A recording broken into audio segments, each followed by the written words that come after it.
गुरुवार सुबह ठीक 5 बजे जब धार्मिक नगरी मथुरा के गोवर्धन थाना क्षेत्र के देवसेरस, मुड़सेरस, दौलतपुर और नगला अकातिया गांव गहरी नींद में डूबे थे, उसी वक्त मथुरा पुलिस ने जिले के सबसे बड़े साइबर क्रैकडाउन को अंजाम दिया। 30 से ज्यादा सरकारी और निजी गाड़ियों में सवार लगभग 400 पुलिसकर्मी चुपचाप गांव के बाहर पहुंचे। किसी को भनक ना लगे इसलिए वाहन मंदिर के पास छोड़ दिए गए और पुलिस खेतों की पगडंडियों से गांव की ओर बढ़ी। ये कोई सामान्य छापेमारी नहीं थी। 4 एएसपी, 4 सीओ, 15 थाना प्रभारी, 26 सब इंस्पेक्टर और 300 पुलिसकर्मी, 2 प्लाटून पीएसी और बम स्क्वाड सभी एक साथ 4 सटे गांव को घेरने के लिए तैनात थे। इस ऑपरेशन को नाम दिया गया ऑपरेशन क्रैकडाउन। नमस्कार, आदाब, सत श्री अकाल। मैं हूं यतेंद्र तिवारी। 11 दिसंबर 2025 को जैसे ही मथुरा पुलिस ने घर घर दबिश देना शुरू किया, गांव में अफरा तफरी मच गई। लोग नींद से उठकर घरों की छतों से कूदने लगे, कुछ खेतों की ओर भागे और कई झाड़ियों में छिपने की कोशिश करने लगे। पुलिस टीमों ने पीछा किया। गांव के भीतर और बाहर खेतों में दौड़ाकर 42 लोगों को हिरासत में लिया गया। हालांकि लगभग 120 संदिग्ध अंधेरे और सीमा की नजदीकी का फायदा उठाकर राजस्थान की ओर भागने में सफल हो गए। 8 लोग इनमें से बताए जा रहे हैं कि विभिन्न मुकदमों में वांछित हैं। देवसेरस और आसपास के ये गांव राजस्थान बॉर्डर से महज 5 किलोमीटर और हरियाणा बॉर्डर से करीब 20-25 किलोमीटर की दूरी पर हैं और यही वजह है कि पुलिस को चकमा देना यहाँ के ठगों की पुरानी रणनीति रही है। सुबह से शाम 5 बजे तक चला सर्च ऑपरेशन बेहद व्यापक था। 300 से ज्यादा घरों की तलाशी ली गई। पुलिस ने लगभग आधा दर्जन मोटरसाइकिलें, दर्जनों मोबाइल फोन, फर्जी आधार कार्ड, सिम कार्ड और बैंकिंग से जुड़े दस्तावेज, लैपटॉप और अन्य डिजिटल उपकरण और अन्य आपत्तिजनक चीजें जब्त की। कई मोबाइल फोन में ठगी से जुड़े चैट, बैंकिंग ऐप और ट्रांजैक्शन के सबूत भी मिले। इन गांवों पर कई दिनों से तकनीकी और मानवीय निगरानी की जा रही थी। पुख्ता इनपुट मिलने के बाद ही एक साथ 4 गांवों में कार्रवाई की गई। गोवर्धन के इन गांव में ठगी कोई नई कहानी नहीं है। यहाँ ये धंधा लगभग 2 दशक से भी ज्यादा पुराना है। फर्क सिर्फ इतना है कि वक्त के साथ ठगों ने अपना तरीका बदल लिया है। पहले सड़कों और सुनसान जगहों पर लूट होती थी, अब वही लूट मोबाइल स्क्रीन के पीछे से की जा रही है। शुरुआती दौर में यहाँ के ठग पीतल को सोना बनाकर बेचने की ठगी करते थे, जिन्हें आम बोलचाल की भाषा में टटलू कहा जाता था। कुख्यात टटलू गिरोह लोगों को फोन करके सस्ता सोना और सस्ता वाहन बेचने का लालच देता था। खरीदार को बुलाया जाता था, फिर उसे बंधक बनाकर लूट लिया जाता था।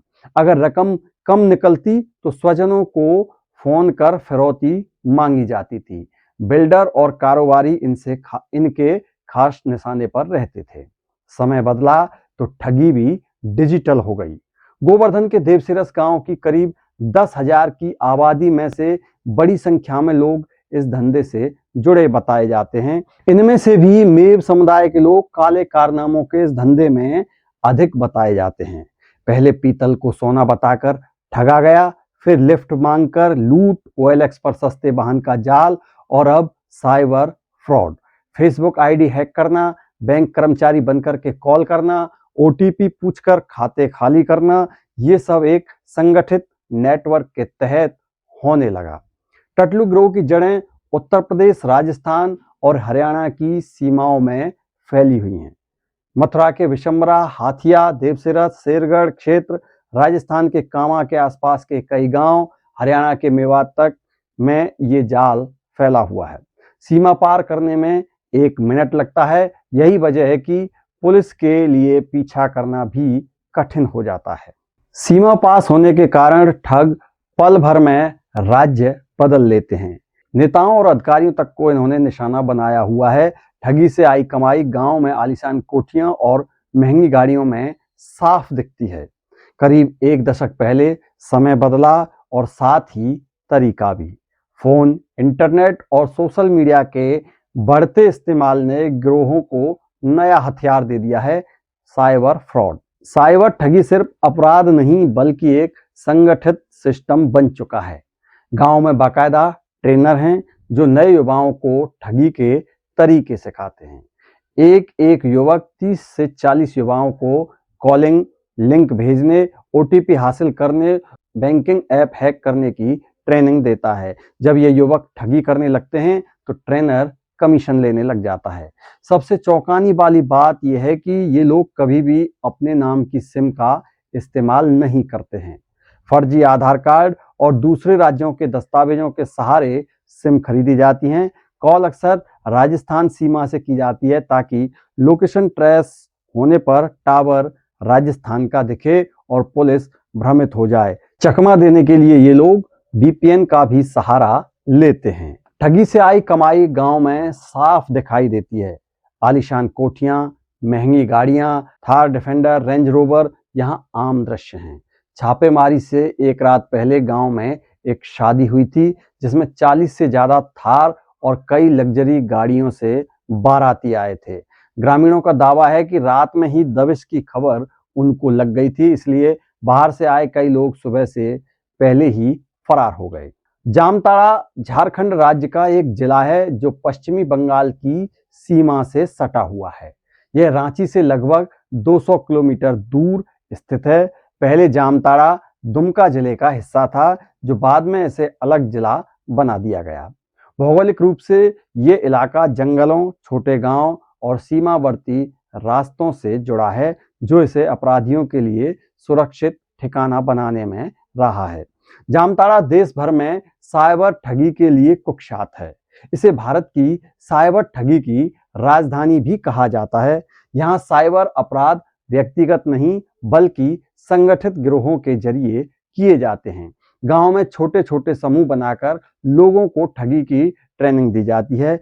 कम उम्र के बच्चों और युवा बैंक कर्मचारी, कंपनी प्रतिनिधि या सरकारी अधिकारी बनकर के फोन करते हैं और ओटीपी, लिंक या केवाईसी के नाम पर लोगों के खाते खाली कर देते हैं।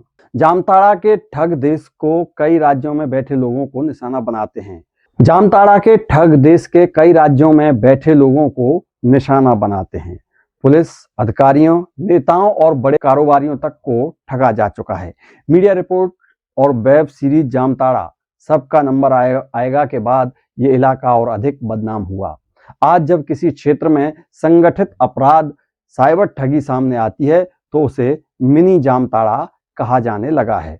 यही कारण है कि मथुरा के थाना गोवर्धन के कई गांव देवसेरस, मुड़सेरस, दौलतपुर, नगला, अकातिया आदि को मिनी जामताड़ा कहा जाता है।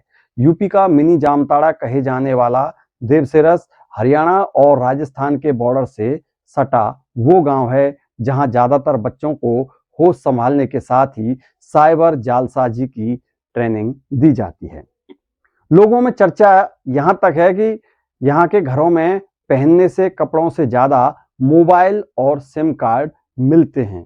गोवर्धन थाने से सिर्फ 6 किलोमीटर दूर देवसेरस गांव की आबादी कहने को तो 1000 है लगभग। इस गांव में सिर्फ 30% लोग हिंदू हैं। यहाँ के 60% लोगों के लिए जिंदगी जीने के लिए जॉब का मतलब साइबर फ्रॉड है। यूपी, राजस्थान और हरियाणा तीनों राज्यों की सीमाओं पर फैले इस नेटवर्क ने गोवर्धन क्षेत्र को साइबर अपराध का गढ़ बना दिया है। यही वजह है कि पुलिस और मीडिया इसे यूपी का मिनी जामताड़ा कहने लगी है। गांव के भोले भाले लोगों का कहना है कि लोग बेटियां इस गांव में नहीं ब्याहना चाहते। बदनामी की वजह से यहाँ कोई संबंध नहीं रखना चाहता। ये साइबर फ्रॉड ज्यादा पढ़े लिखे नहीं है। 5 से 8वीं पास लड़के शुरुआती उम्र में ही जालसाजी करने लग जाते हैं। ट्रेनिंग भी इन्हें घरों के अंदर ही मिलती है। नेट पर उपलब्ध तरह तरह के ऐप की इन्हें पूरी जानकारी होती है।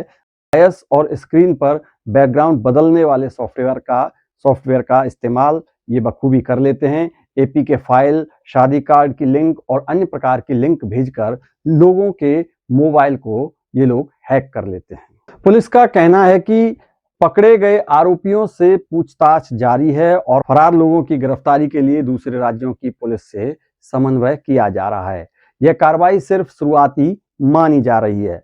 गुरुवार की तड़के हुई ये रेड केवल 42 गिरफ्तारियों की कहानी नहीं, बल्कि उस स्याह हकीकत की परतें खोलती है जहां अपराध पीढ़ी दर पीढ़ी एक पेशे की तरह फलता फूलता चला आ रहा है और अब इस बार उसे जड़ से उखाड़ने की ये कोशिश की गई है।